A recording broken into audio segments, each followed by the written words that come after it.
Hello my dear students, how are you? So today I come with a new topic from chapter 2 polynomial of class 10, that is zeros of a quadratic polynomial. Okay, so zeros of quadratic polynomial and the things related to that we are going to discuss in our today's video. Okay, so keep watching.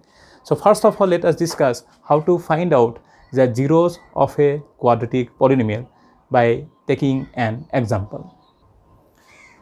Students, all of you know that standard form of a quadratic polynomial is ax square plus bx plus c, okay, and the coefficient of the term x square, that is the first term, not equal to 0, and other terms be a coefficient of x, that is denoted by b, and constant term c, they can be 0 also. Okay, a, b, c are any real number except a, others can be 0 also.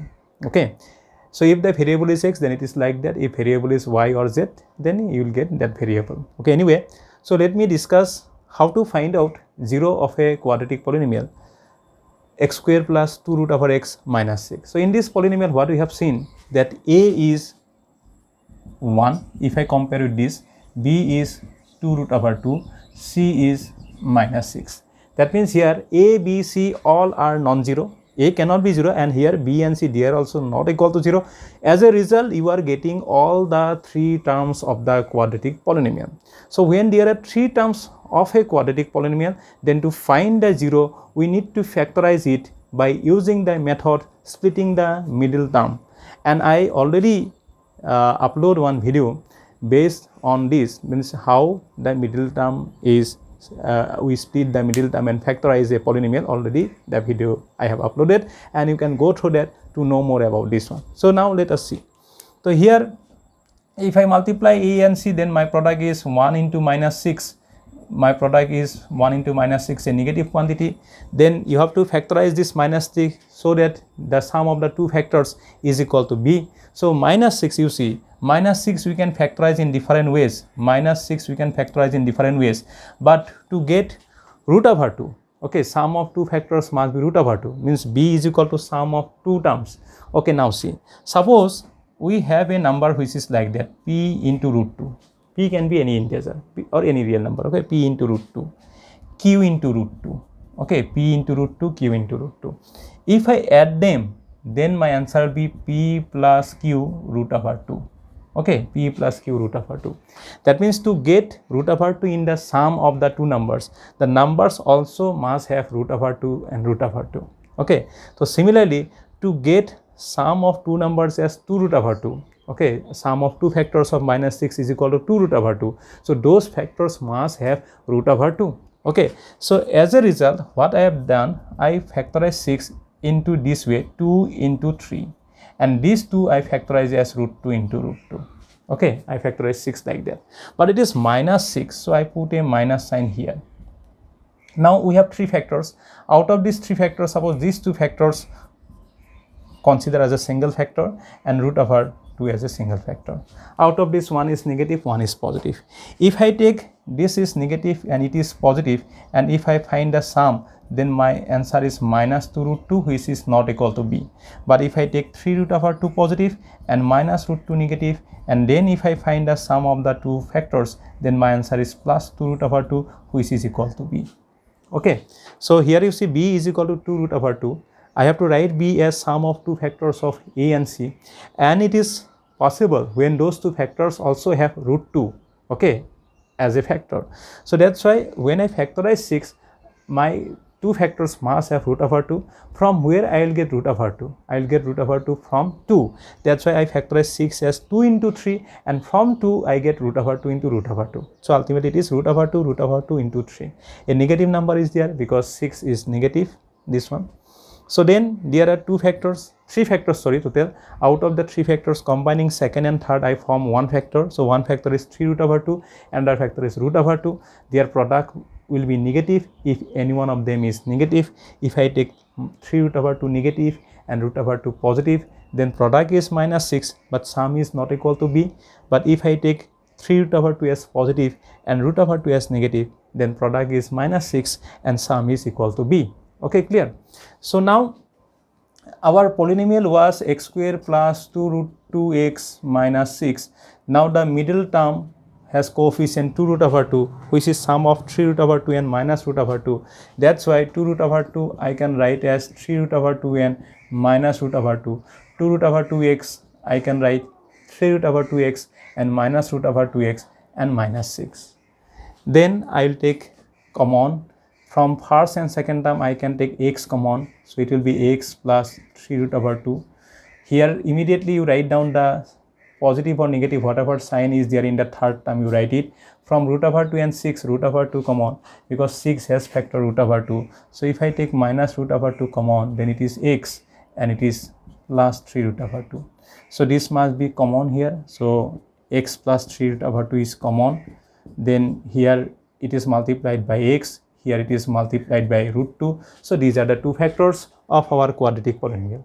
So when you factorize a quadratic polynomial, the two factors you will get, they are two linear polynomials. That means every quadratic polynomial is product of two linear polynomials. Okay, if we can factorize it, because some polynomials are there which cannot be factorized. That is a different thing. Once we can factorize a quadratic polynomial, then my two factors will be two linear polynomials.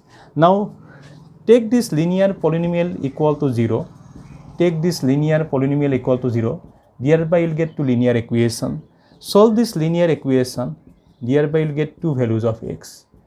Okay, and these two values of x actually the 0 of the quadratic polynomial.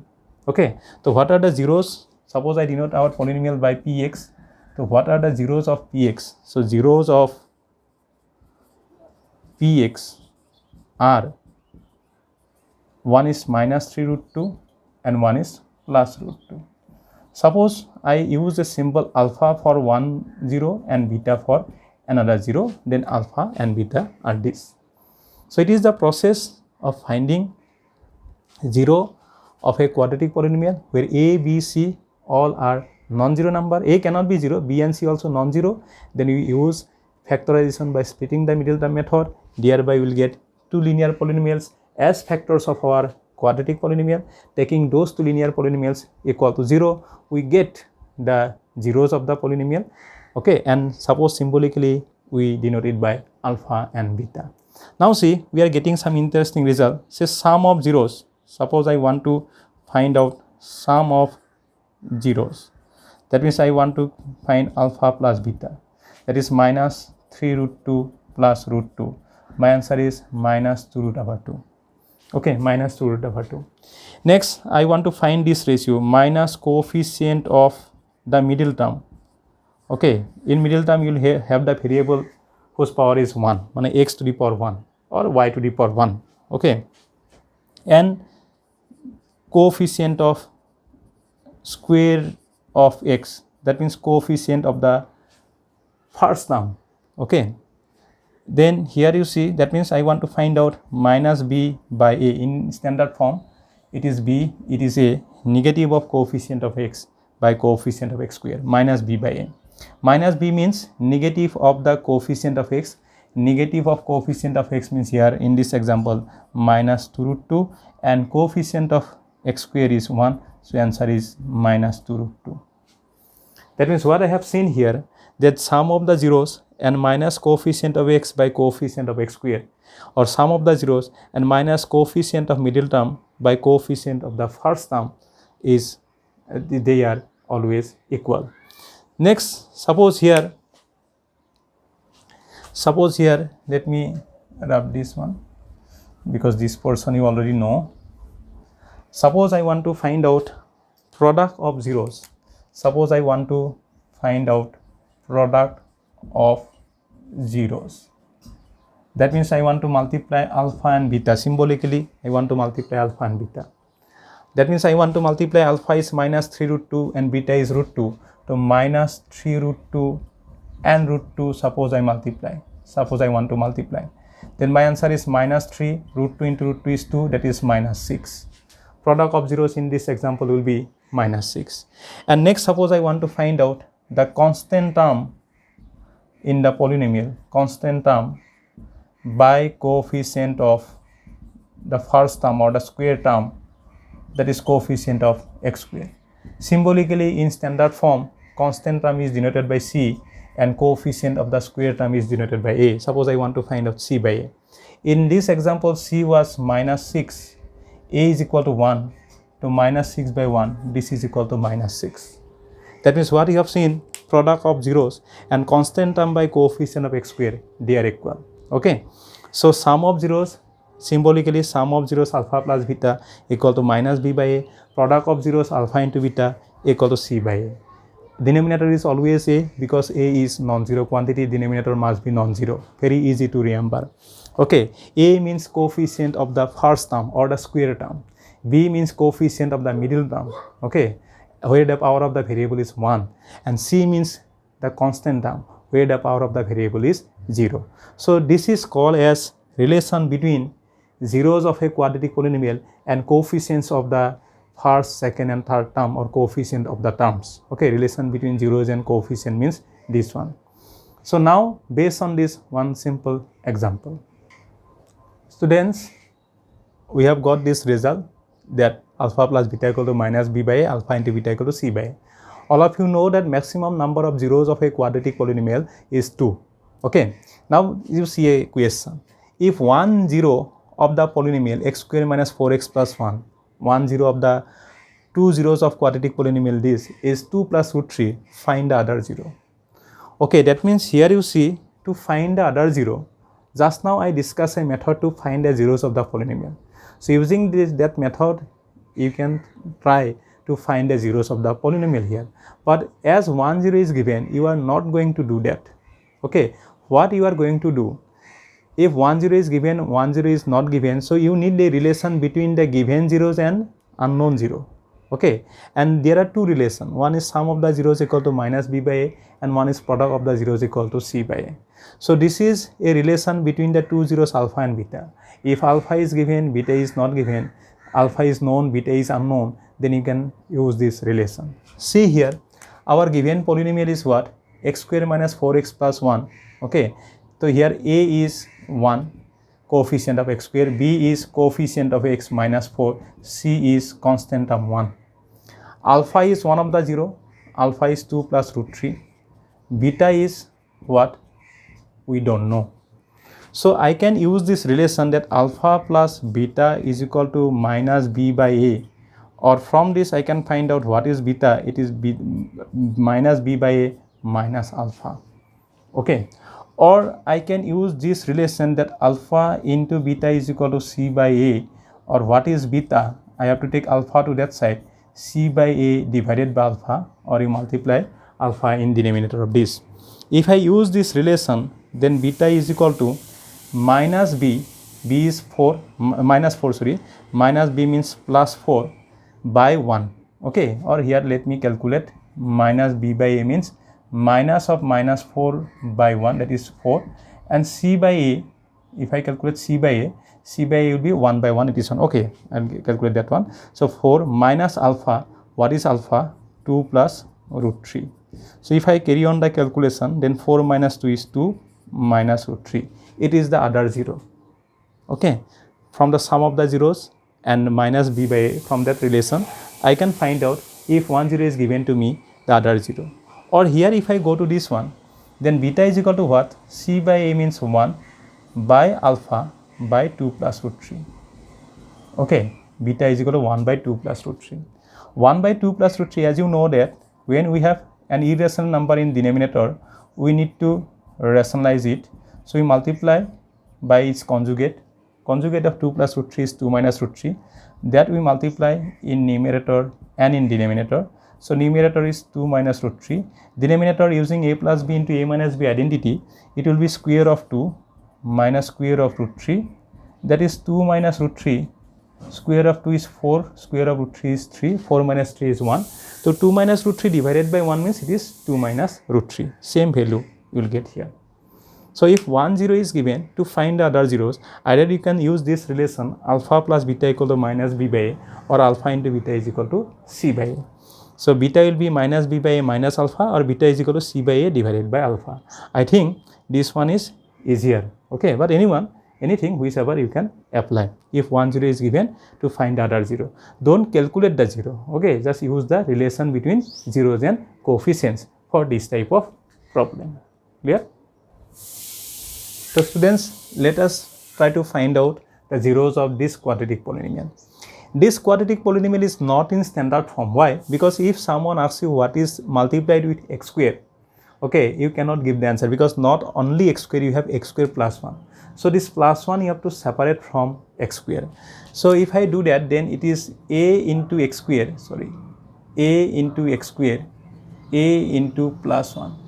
Next term, something multiplied by x, so it is there, a square plus 1 is multiplied by x. That means ultimately it is ax square minus a square plus 1 into x plus a. First you have to write the term containing the square of the variable, so I have written it. Then you have to write the term containing the variable, and then you have to write the term containing the constant, that is no variable or x to the power 0. So here if you see, let me write here, if I see here coefficient of x square is equal to a, coefficient of x square is equal to a. If you see coefficient of x equal to minus a square plus 1, okay, and if you see constant term, constant, that is also a. So one thing we have observed here in this example, coefficient of x square and the constant term, coefficient of x square, coefficient of x square and the constant term in this example are equal. Okay, anyway, come to this. It is very easy to factorize because coefficient of x is already given as sum of two coefficients. If I open the bracket, then it will be minus a square x minus 1x plus a. So we have total 4 terms, middle term splitted in these 2 terms. Next, if I take here a common and x common, then it is x minus a. Immediately you write the sign of the third term. Nothing is common means 1 is common, then this one. So x minus a into ax minus 1, these are the two linear polynomials which you have got as factor of this quadratic polynomial. Okay, now to find the zeros, let me take x minus a equal to 0 and ax minus 1 equal to 0. So solving this, you get x is equal to a and x is equal to 1 by a. So what you have seen here, that zeros are, so we have seen that zeros are alpha is a, beta is reciprocal of a, that is 1 by a. That means zeros are reciprocal of each other. And in this polynomial, coefficient of x square and constant term, they are equal and zeros are reciprocal of each other. So what we can say, that if coefficient of x square is equal to constant, then zeros are reciprocal of each other, reciprocal of each other. Through this example we got this result. Okay, if they are equal, then we get 0 as a and 1 by a, like that one. Okay, clear? So based on this result, if the coefficient of x square and constant term equal, then zeros are reciprocal of each other, we can solve this problem. If one zero of the polynomial 4x square minus twice x plus k minus 4 is reciprocal of the other, find the value of k. That means zeros are reciprocal of each other. So here what we can say, that coefficient of x square, coefficient of x square and constant term, they will be equal here. Constant will be equal here. Coefficient of x square is 4 and constant term is k minus 4. So 4 is equal to k minus 4, or 4 plus 4 is equal to k. That means k is equal to 8. Very easily you can solve the problem of this type of questions using this result. Okay, now let us move to another question. So let us consider a quadratic polynomial x square plus 8x. If I compare with this, then here coefficient of x square is 1, coefficient of x, that is b, is 8, and the constant term c is 0 here. Okay, so when constant term c is 0, b is non-zero, a is non-zero, then how to factorize it? This time we are not going to use the splitting the middle term method. Simply you take the variable common. So if I take the variable common, it will be like that. Okay, if there are only two terms, constant term is not there, then variable must be a common factor. You may have some numerical coefficients. In numerical coefficients also you may have some common factor, but one thing is sure, that variable is common. So we take just simply we take common and factorize. So if I take common and factorize, I will get two factor. One is x, another one is x plus 8. Taking these two factors equal to 0, I get the two zeros of the polynomial.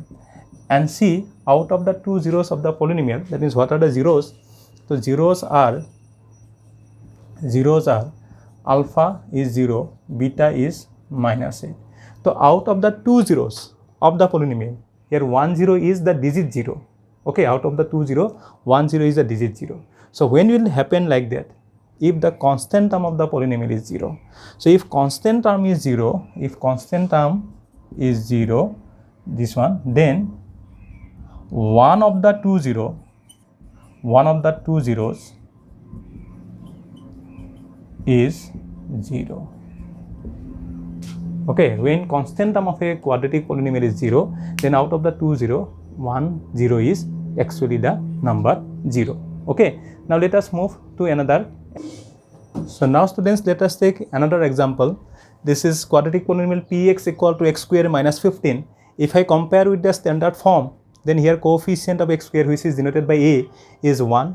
Coefficient of x, which is denoted by b, as you cannot see any term containing x, that means its coefficient is 0, and constant term is non-zero quantity minus 15, but it is negative.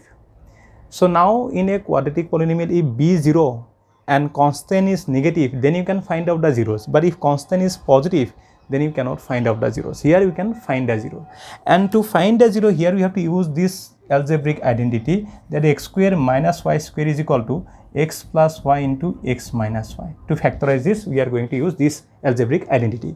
So for that, we can write x square as square of x and 15 as actually square of root 15. Okay, then using this identity, it is x plus y, that means x plus root 15 into x minus y means root 15 here. So this one, these are the two linear polynomials you will get as a factor of x square minus 15. Now to find the zeros of px, let me take these two factors equal to 0, and you will get two linear equations. Solving this, you will get two values of x. They are minus root 15 and plus root 15, and they are zeros of our polynomial px. Okay, so what are the zeros? One is minus root 15, one is plus root 15. That means what we have observed here, that zeros are negative of each other. Okay, zeros are negative of each other, and you will get this when your coefficient of x is 0. That means if coefficient of x or coefficient of the middle term, if coefficient of middle term is 0, because we cannot say that always it will be variable will be x, so middle term is 0, then zeros are negative of each other. Zeros are negative of each other. Okay, we have got this result also from this example. So you see in this example, b is 0, c is negative, a is a non-zero quantity, c, if c is not negative, then you cannot find out the zeros. As c is negative, so you can write it in this form, x square minus y square, and using the identity it is equal to x plus y into x minus y, we can find out the factors of the polynomial. Taking those factors equal to 0, we can find the zeros of the polynomial, and we have seen that zeros are negative of each other. Okay, when the coefficient of the middle term, that is in standard form b, is 0. Now students, come to this question. If 1 0 of the polynomial fx equal to 4x square minus 8kx minus 9, coefficient of x is 8k, minus 8k, sorry, is a negative of the other, find the value of k. So if I use this result, if the coefficient of the middle term is 0, here middle term means this one is the middle term, so coefficient of middle term means minus 8k is 0, then the zeros of the polynomial are negative of each other. Okay, So here it is given that one 0 is negative of the other 0, means zeros are negative of each other. So coefficient of the middle term or coefficient of x, that is minus 8k, is 0. And using this condition, we are asked to find the value of k. So what is k? K is 0 by minus 8, that means it is also 0. Okay, so this type of very short answer type question will ask, just 1 mark question, okay, will be asked based on this one, that here if the zeros of one 0 is negative of the other, find the value of k. We are not asked to find the zeros, okay. So it is a short answer type question. A particular result is to be used. Using that result, okay, in a single step you can find out your answer. Okay, clear? Okay, now students, you see here, alpha plus beta equal to minus b by a, sum of zeros equal to minus b by a. Alpha into beta means product of zeros equal to c by a. Now suppose in a quadratic polynomial, sum of zeros, that is alpha plus beta, and product of zeros, that is alpha into beta, they are equal. Then what you can say, that minus b by a is equal to c by a. As denominator same, so numerators are also equal. So minus b is equal to c or plus b equal to minus c. Okay, so if sum of zeros of a quadratic polynomial is equal to product of the zeros, then minus b is equal to c or b equal to minus c. That means minus coefficient of x or minus coefficient of the middle term is equal to constant term. Okay, or coefficient of the middle term is minus of the constant term. So based on this, if the sum of the zeros of the polynomial kx square plus twice x plus 3k is equal to their product, then find the value of k. Now in our polynomial, if you see the polynomial fx, it is kx square, that means coefficient of x square is k, okay, plus twice x, that means coefficient of x is 2, which is denoted by b, plus 3k, that is the constant term c is 3k, a k, b to c 3k. Here what is given? Given that alpha plus beta, sum of the zeros, equal to alpha into beta, product of the zeros. So using that relation, what we can say? We can say that minus b is equal to c. Minus b means here minus 2 and c means thrice k. You are asked to find the value of k. So if I take 3 to this side, then I get the value of k is equal to minus 2 by 3. Okay. So students, we discuss how to find out zeros of a quadratic polynomial, and for that we take different types of quadratic polynomial where b, c both are non-zero, b is equal to 0, c negative, c is equal to 0, b is non-zero, like that one. We get some results also in solving those examples. We got the relation between coefficients and zeros, okay, and using the different results we solve some short answer type questions. Okay, so hopefully now you understand how to find the zeros of a quadratic polynomial. The concept of zeros of a quadratic polynomial now becomes little bit clear to you, easier to you. Okay, so please watch a video completely, because otherwise you may not clear all the doubts, or maybe you miss some important things in the video. Okay, so keep watching the videos uploaded in my channel, share it, like it, okay, subscribe the channel and ask your friend to subscribe this. Okay, thereby you can encourage me to make more videos so that we can make mathematics easy and simple, okay, and very interesting. So thank you all of you, take care, bye bye.